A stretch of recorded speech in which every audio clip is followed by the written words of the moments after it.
لوگوں سے عزتیں تلاش کرتے ہو تو وہ کیا تمہیں عزت دیں گے؟ وہ تو کل اچھا کہتے ہیں پرسوں برا کہنے لگ جاتے ہیں۔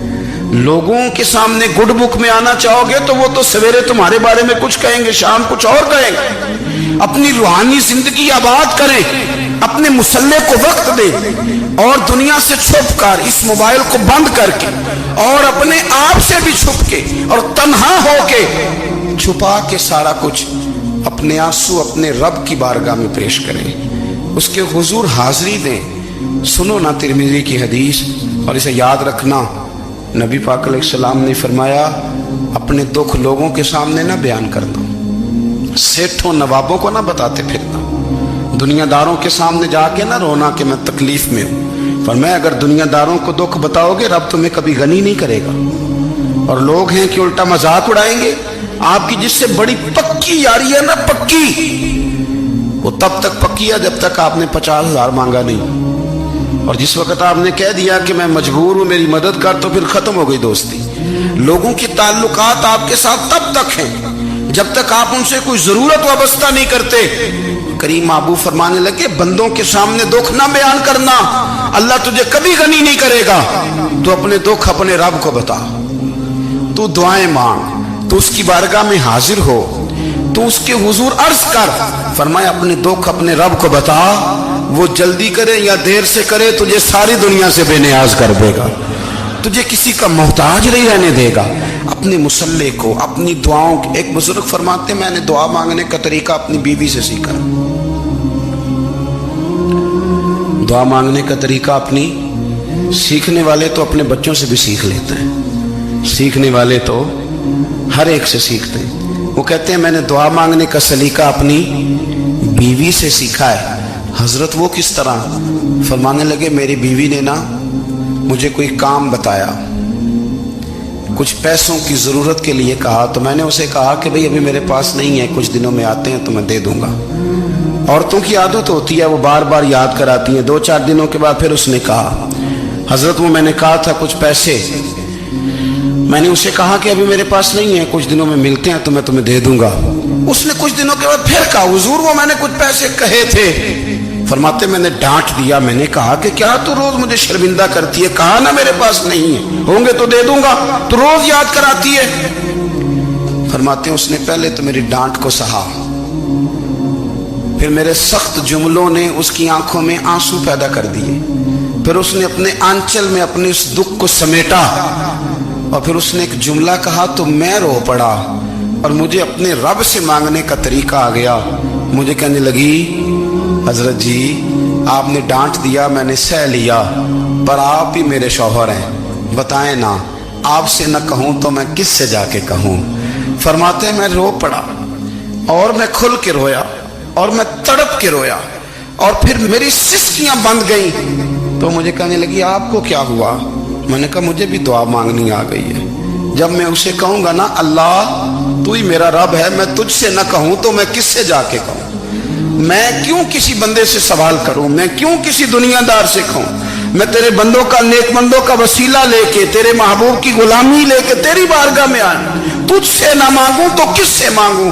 سمجھ آ گئی ہے جب میں اس رنگ میں مانگوں گا تو پھر رب میرے اوپر بڑا ہی فضل فرمائے گا، وہ میرے اوپر بڑی رحمت کرے گا، وہ میرے لیے آسانیاں کرے گا۔ عزیز دوستو ہم اس طرح کرنے لگ گئے ہیں کہ ہم نے نا اپنے تعلقات پر اعتماد کرنا شروع کر دیا ہے۔ میرے تعلقات بہت ہیں، ہم نے اپنی دولت پر اعتماد کرنا شروع کر دیا ہے، میرے پاس دولت بہت ہے، ہم نے اپنے علم پر، اپنی شہرت پر اعتماد کرنا شروع کر دیا ہے کہ میرے پاس فلاں چیز بہت ہے۔ یاد رکھنا جب بے نیاز اپنی صفت بے نیازی دکھاتا ہے تو بڑی بڑی دولتوں والے مجبور نظر آتے ہیں۔ بھائیو جب انسان کا رشتہ اپنے مالک کے ساتھ ہوتا ہے پھر تو غم بھی کچھ نہیں کہتے، پریشانیاں بھی کچھ نہیں کہتی، پھر تو زندگی صبر والی، پھر تو زندگی توکل والی، پھر تو زندگی بھروسے والی، پھر انسان اپنے آپ کو رسوا نہیں کرتا، دنیا داروں سے امیدیں اس کی ختم ہو جاتی، امیدیں اللہ رسول سے لگا لیتا ہے، مضبوط ہو جاتا ہے، مضبوط، طاقتور ہو جاتا ہے، خوددار ہو جاتا ہے، باوقار باعزت ہو جاتا ہے۔ حضرت بہلول دانا رحمت اللہ علیہ بیٹھے تھے تو ہارون رشید حج کر کے آ رہا تھا، تو رستے میں حضرت شیخ سے ملاقات ہو گئی تو السلام علیکم کے بعد کہنے لگا حضور کوئی حکم ہو تو بتائیے گا۔ تو حضرت بہلول دانا فرمانے لگے تیرا رب کون ہے؟ اس نے کہا اللہ۔ تو فرمایا میرا کون ہے؟ کہا اللہ۔ فرمانے لگے تو بڑا ہی بیوقوف ہے، کیا تو یہ سمجھتا ہے کہ رب ہارون رشید کو تو دے گا اور بہلول دانا کو بھول جائے گا؟ تیرا بھی وہی رب ہے، میرا بھی وہی رب ہے۔ اس نے اگر تجھے دے کے آزمایا ہے تو ہو سکتا ہے مجھے نہ دے کے آزما رہا ہو۔ جب اس کی حکمت کے تقاضے ہوں گے تو عطا کرے گا اور دے گا، تو جا اپنا کام کر۔ بھائی اپنی روحانی زندگی، اپنی عبادات، اپنے وظائف، اپنے روزمرہ کے معاملات، اپنی دعائیں، اپنا استغفار، دیکھو کوئی مشکل کام تو نہیں 2 رکوع ہیں سورہ واقعہ کی اگر رات کو پڑھ لی جائے تو۔ میں کس طرح یہ بات بیان کروں کہ تعویذ بانٹنا آسان ہے اور وظیفہ بتانا مشکل ہے۔ سارا دن تعویذ بانٹیں تو لوگ لینے کو تیار ہیں، اور اگر آپ وظیفہ بتائیں تو کہتے ہیں تو مشکل کام ہے۔ او خدا کے بندے، اگر آپ کا تعلق قرآن پاک کے ساتھ مضبوط ہو، قرآن پاک کے ساتھ اگر آپ کا رشتہ ہو، لوگ سفارشیں ڈھونڈتے ہیں نا دنیا میں، کوئی تعلق مل جائے تو میرا کام ہو جائے۔ دنیا میں اتنا مشکل معاملہ ہے، آخرت میں مجھے بتائیے گا کتنا مشکل معاملہ ہوگا۔ میرے نبی پاک صلی اللہ تعالی علیہ وسلم نے فرمایا جو لوگ سورہ ملک پڑھا کرتے تھے نا، سورہ ملک، یہ سورت ملک قیامت میں ان کی سفارش کرے گی، اور اس طرح کرے گی کہ کہے گی اے اللہ یہاں اس بندے کو جنت میں داخل کر دے یا مجھے قرآن پاک سے علیحدہ کر دے۔ تو رب فرمائے گا جا اس کا دامن تھام کے اسے جنت تک پہنچایا۔ آپ بات کو سمجھیں، جب آپ کے تعلقات اپنے معاملات کے ساتھ مضبوط ہوں گے، یہ نبی کریم نے وعدہ کیا ہے کہ تو سورت واقعہ پڑھ تیرے گھر میں فاقہ نہیں آئے گا۔ حضرت عبداللہ ابن مسعود رضی اللہ تعالیٰ عنہ بیمار تھے تو حضرت عثمان غنی رضی اللہ تعالیٰ عنہ تیمارداری کے لیے تشریف لے گئے اور جا کر کے کہا کہ آپ بڑے بیمار ہیں، آپ کی بیٹیاں زیادہ ہیں، میں چاہتا ہوں کہ خزانے میں سے کچھ مدد کروں۔ تو سیدنا عبداللہ ابن مسعود رضی اللہ تعالیٰ عنہ اٹھ کے بیٹھ گئے اور کہنے لگے امیر المومنین اللہ آپ کو میری طرف سے، میری بیٹیوں کی طرف سے بہتر صلہ دے، میری بیٹیوں کو کسی خزانے کی ضرورت نہیں، میں نے انہیں خزانہ دے دیا ہے۔ کہا جناب آپ نے کون سا خزانہ دیا ہے، میں آپ کے مالی معاملات کو جانتا ہوں۔ تو فرمانے لگے امیر المومنین میرے نبی کریم نے فرمایا ہے جو سورت واقعہ پڑھے اسے کبھی فاقہ نہیں آتا، میں نے بیٹیوں کو یاد کرا دی ہے، یہ خزانہ میں نے انہیں دے دیا ہے۔ وہ سارے والدین سنیں جو بیٹیوں کے لیے پریشان رہتے۔ حضرت عبداللہ ابن مسعود نصیحت کر رہے ہیں، فرمانے لگے میں نے سورت واقعہ یاد بھی کرا دی ہے، پڑھنے کی عادت بھی ڈال دی ہے۔ حضور نے فرمایا ہے جو سورت واقعہ پڑھے اسے فاقہ نہیں آتا۔ کہنے لگے چاند تو اپنی جگہ چھوڑ سکتا ہے، سورج گر سکتا ہے، تارے ٹوٹ سکتے ہیں، پر مدینے والے رسول کی بات غلط نہیں ہو سکتی۔ حضور نے فرمایا فاقہ نہیں آئے گا تو انشاءاللہ کبھی بھی نہیں آئے گا۔ کرنے کا کام یہ ہے کہ ہم اپنے معاملات، اپنی عبادات، اپنی دعائیں کبھی 10 منٹ عادت ہو جائے نا دعا مانگنے کی علیحدہ سے رات کو۔ حضور نے فرمایا جو فرض نماز کے بعد دعا مانگے اللہ اس کی قبول کر لیتا ہے۔ نبی پاک صلی اللہ تعالی علیہ وسلم نے فرمایا اللہ مسافر کی دعا قبول فرماتا ہے۔ حضور نے فرمایا اللہ مظلوم کی دعا قبول فرماتا ہے۔ حضور نے فرمایا بیمار سے دعا کراؤ اللہ اس کی دعا قبول فرماتا ہے۔ میرے نبی پاک نے فرمایا ماں باپ جب بھی اولاد کے لیے ہاتھ اٹھائیں، ویسے تے بلے شاہ تو آسمانی اڈ دیا ہی پھڑ دیں، جڑا گھر بیٹھا انہوں بڑھیا ہی نہیں۔ حضور فرمانے لگے ماں باپ جب بھی اولاد کے لیے دعا فرمائیں اللہ ان کی دعا کو قبول کرتا ہے۔ آپ اپنا تعلق بنائیں، دعا کے ساتھ، عبادت کے ساتھ، مصلی کے ساتھ رشتہ بنائیں، استغفار پڑھیں۔ صلاح الدین ایوبی صلیبی جنگوں میں تھے، رات کو مسجد اقصی میں نماز پڑھی تو پریشان تھے۔ ایک بزرگ سے ملاقات ہوئی تو وہ کہنے لگے کہ آپ بڑے پریشان ہیں۔ کہنے لگے حضور پریشان اس لیے ہوں کہ پہلے ہی مسلمان کمزور ہے، اب میں نے سنا ہے دشمن کا ایک بحری بیڑا وہ جنگی سامان سے بھرا ہوا آ رہا ہے، تو اب ان کے پاس اور تلواریں اور نیزے آ جائیں گے، مسلمانوں کے پاس پہلے ہی وسائل کی کمی ہے، پریشان ہو کس طرح کر کے مقابلہ کریں گے۔ یہ بات کہتے ہی صلاح الدین ایوبی نے بزرگوں سے کہا حضور آپ بھی دعا کرنا، دعا کی بڑی طاقت ہے. میرے نبی پاک نے فرمایا دعا مومن کا ہتھیار ہے. دعا مومن کا حضور نے فرمایا تقدیر کو سوائے دعا کے کوئی چیز نہیں بدل سکتی. دعا مومن کا ہتھیار ہے. یہ کافر کے پاس کوئی نہیں، یہ ہتھیار ہے مومن کا. اللہ کرے آپ کو سمجھ آئے. پھر سنیں، کئی بار کہہ چکا ہوں یہ ہتھیار ہے. کافر کے مقابلے میں جو تیرے پاس سب سے بڑا ہتھیار ہے وہ دعا ہے. دعائیں کرانی چھوڑ دی، کرنی چھوڑ دی، لینی چھوڑ دی. حضرت سیدنا انس بن مالک رضی اللہ تعالیٰ عنہ فرمایا کرتے تھے میں نے وہ رنگ دیکھا ہے جب حضور دعا مانگتے تھے اور حضور کی مقدس آنکھوں میں آنسو بھی ساتھ ہی بہا کرتے تھے. میں نے وہ انداز دیکھا. تو صلاح الدین ایوبی بزرگ سے کہنے لگے آپ بھی دعا کیجیے، اور خود رونے لگے اور سر سجدے میں رکھ کے رونے لگے اور عشاء سے لے کر فجر تک روئے، خوب روئے.